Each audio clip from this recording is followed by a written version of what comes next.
الجماهير المغربية توحد الرسول صلى الله عليه وسلم بمدرجات قطر.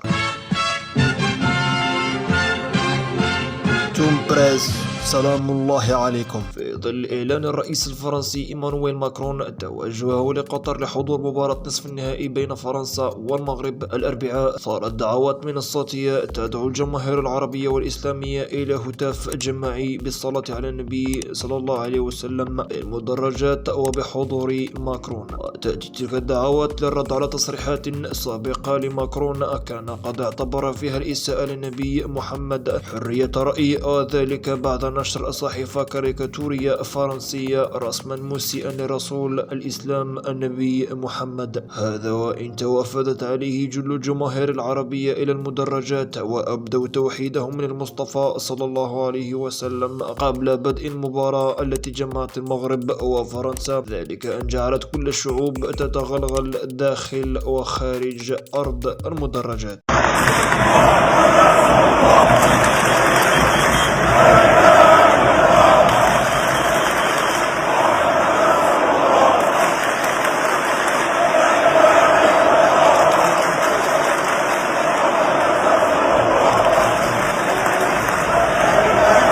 إن أعجبك الفيديو لا تنسى الإعجاب والاشتراك في القناة.